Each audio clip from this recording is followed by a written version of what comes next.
छत्रपती संभाजीनगरमध्ये शिक्षकांनी सुद्धा आंदोलन केलेलं आहे। आपण बघतोय महाराष्ट्रामध्ये शिक्षकांनी जे काही आज संप पुकारलेला आहे त्याची पडसाद छत्रपती संभाजीनगरच्याही क्रांती चौकामध्ये पडल्याचं आपल्याला बघायला मिळतंय। आपल्याला बघतोय शिक्षक मोठ्या प्रमाणामध्ये आज शाळा बंद करून आंदोलन करत आहेत।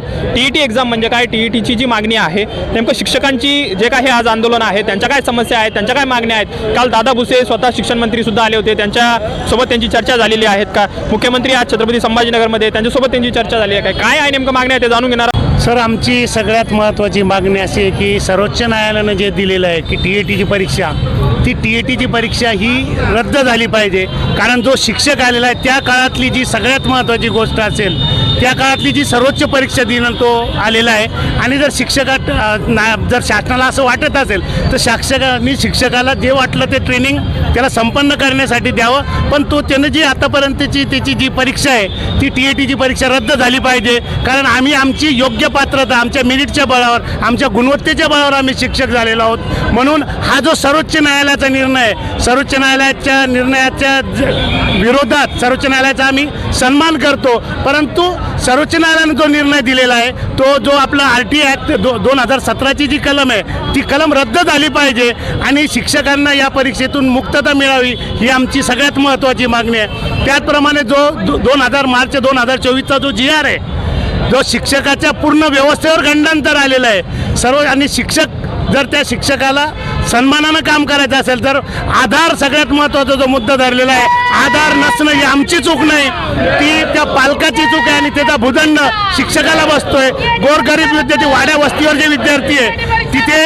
आधार सारख्या सुविधा उपलब्ध नाहीत, आधार केंद्र उपलब्ध नाहीत असले तर त्यात अनंत अडचणी आहे। यावर्षी पाऊस जास्त प्रमाणात पडल्यामुळे सुद्धा आधाराचा तर तो शासनानं जो पडताळणी जबाब तो आधार सक्तीचा निर्णय केलेला आहे, तो आधार सक्तीचा निर्णय त्वरित रद्द करावा अशी आमची प्रमुख मागणी आहे। आज शाहू फुले आंबेडकर या महाराष्ट्रामध्ये प्रत्येक गोष्ट जर कोणती करायची म्हणलं तर अगोदर ते शिक्षकावर हे करतात। आता टीईटीचा हा विषय घेतला त्यांनी की 2017ला त्यांनी असा एक GR होता की त्यामध्ये ऐच्छिक विषय होता की त्यानंतर 2013 पासून नवीन GR नुसार जे शिक्षक भरलेले आहेत त्या सर्वांना टीईटी कंपल्सरी केलेली आहे। पण आता मला सांगा की जो 95-96 नोकरी लागलेला आहे आज त्याला 32 ते 33 वर्ष पूर्ण होत आहे आणि त्याला आज जर ती परीक्षा द्यायची म्हणलं तर ते उचित ठरत नाही। दुसरं म्हणजे आपला याचा विषय संच मान्यतेचा 2024चा जो संच मान्यतेचा निर्णय आलेला आहे की तुम्ही शिक्षण विभाग असं सांगतं की जर मुलं शाळेत असतील त्यांना तांदूळ मिळतो, त्यांना पुस्तक मिळतात, पण जर संच मान्यतेत जर त्यांचा आधार कार्ड नसेल तर त्या मुलांना म्हणजे संच मान्यतेत ग्राह्य धरलं जात नाही। हे असे 2-4 जे निर्णय आहेत ते त्यांनी तात्काळ मागे घ्यावे, नाहीतर यापुढे आम्ही तीव्र असं आंदोलन करू। शिक्षकांसाठी परीक्षा आहे परंतु राजकारण्यांसाठी किंवा जे काही अधिकारी आहेत त्यांच्यासाठी परीक्षा होत नाही असं हे भेदभाव आहे ना। मग तुम्हाला कोणतीही जर गोष्ट करायची म्हणलं तुम्ही सुरुवात शिक्षकापासून करतात, कारण शिक्षक हा तुमचा ऐकणारा प्राणी म्हणून। आता आज तुमची जी मागणी आहे त्या मागण्या नाही झाल्या तर काय करणार? आम्ही तीव्र आंदोलन करणार। यानंतर आम्ही भविष्यात शाळाच बंद करणार। जोपर्यंत आमची मागणी मान्य होत नाही तोपर्यंत आम्ही शाळा पूर्ण बंद ठेवणार आहोत। आज राज्यभरामध्ये राज्यस्तरीय शिक्षकांच्या काही मूलभूत प्रश्नासाठी राज्यभर जिल्हाधिकारी कार्यालयावर शिक्षक मोर्चा काढत आहे। छत्रपती संभाजीनगर जिल्ह्यामध्ये सुद्धा 19,000 शिक्षक 3,000 शाळा बंद करून मोर्चा काढत आहे। मोर्चामध्ये प्रमुख 14 प्रश्न घेतले आम्ही, त्यापैकी पहिला प्रश्न आहे आमचा टीईटीचा, जो 2009ला RT ॲक्ट लागू झाला, बालकांच्या शिक्षणाचा कायदा, आणि त्या कायद्यात मूळ कायद्यामध्ये ठरवलं गेलं की तो ज्यावेळेस आम्ही 2010ला स्वीकारला महाराष्ट्र सरकारने, त्याच मूळ कायद्यामध्ये असं म्हटलेलं आहे की शिक्षकांना 2010 पूर्वीच्या शिक्षकांना टीईटी देणे बंधनकारक नाही, परंतु 2017ला एक नवीन अध्यादेश जोडून त्यामध्ये भारतातल्या सर्व शिक्षकांना टीईटी बंधनकारक केली। आज आमची मूळ तीच मागणी आहे की 2009चा जो मूळ कायदा आहे हा कायदा रद्द करा, ह्या कायद्यानुसार अंमलबजावणी केली जावी आणि 2017चा जो अध्यादेश जोडलेला तो रद्द करावा।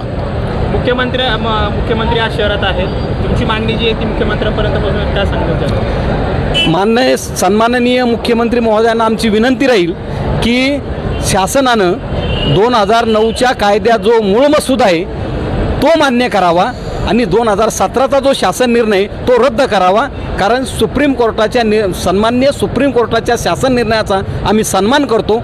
फक्त एवढंच आमचं म्हणणं आहे की 2017ची जी भारत सरकारने जोडलेला जो अध्यादेश आहे तो अध्यादेश रद्द करावा. काल दादा भुसे सुद्धा आले होते शिक्षण मंत्री, त्यांच्यासोबत चर्चा झाली. त्यांनी सांगितलं की आज सरकार याच्यावर सकारात्मक विचार करतं आहे आणि सकारात्मक पद्धतीने या प्रश्नाकडे पाहत आहे.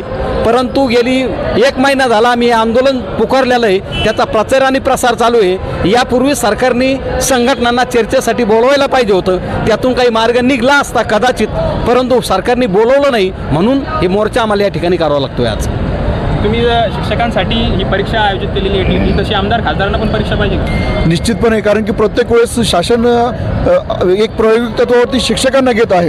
आज शिक्षकांना वयाच्या 45-50व्या वर्षी कुठली तरी एखादी काठिण्य पातळी दिल्या जाते आणि ती पूर्ण केली तरच तुम्ही सेवेमध्ये कायम राहाल अशा पद्धतीने केलं जातं. पण शिक्षक व्यतिरिक्त सर्वच विभागाचे कर्मचारी आहेत, ते कर्मचारी त्याच्यानंतर मंत्री महोदय आणि आमदार खासदार यांना कुठली काठिण्य पातळी नाही. मग हा प्रत्येक वेळेस हा अन्याय फक्त शिक्षकांवरती का? आणि या अन्यायासाठी संपूर्ण शिक्षक संघटना एकवटलेल्या आहेत आणि आज संपूर्ण राज्यामध्ये 5 डिसेंबर रोजी आम्ही हे आंदोलन पुकारलेलं आहे. आता सध्या प्रत्येक ठिकाणी मतदानासाठी पण शिक्षकच वापरले जातात, याबद्दल हो सर, त्याच संदर्भात मी तुम्हाला सांगतो, आमचा जो 100% वेळ आहे त्यापैकी 75% वेळ हा ऑनलाईन करायला चालला. फक्त 25% वेळ आम्ही आमच्या विद्यार्थ्यांसाठी देतोय. आणि एवढं असताना सुद्धा आम्ही TATचा अभ्यासक्रम कसा केव्हा पूर्ण करायचा आणि अभ्यास कधी पूर्ण करायचा. त्यामुळे ह्या मोर्चाच्या निमित्तानं, ह्या आंदोलनाच्या निमित्त संच मान्यतेचा निर्णय असेल, TATचा मुद्दा असेल, शिक्षण सेवकाचा मुद्दा असेल, जुनी पेन्शनचं, हे विविध निर्णय जे शासनाने जे कलम कसाई निर्णय घेतलेले आहे, आमच्या सर्व संघटनेच्या वतीनं विनंती आहे की शासनाने हे तात्काळ निर्णय रद्द करावे. आणि आजचा जो आंदोलन आहे प्रातिनिधिक स्वरूपात आहे. आज 1 दिवसीय आमचं शाळाबंद आंदोलन आहे. जर शासनाने आमच्या मागण्या मान्य नाही केल्या, येणाऱ्या भविष्यात बेमुदत शाळाबंद आंदोलन आम्ही सर्व समन्वय शिक्षक समिती या ठिकाणी करू, अशा आम्ही विनंती वजा सूचना शासनाला या निमित्त देऊ इच्छितो. आजच्या कार्यक्रमाची काय रूपरेषा? आजच्या कार्यक्रमाची सर, आता आम्हाला जी पोलीस परवानगी मिळालेली आहे, हा मोर्चा संपल्यानंतर इथून आमचा मोर्चा निघणार आहे. तो जिल्हाधिकारी कार्यालयापर्यंत इथून सर्व शिक्षक त्या ठिकाणी सहभागी होणार आहे. आणि आमचा मोर्चा अतिशय शांततेने आणि न्याय मागण्या त्या ठिकाणी आम्ही शासनाला त्यावेळेस कळवणार आहे.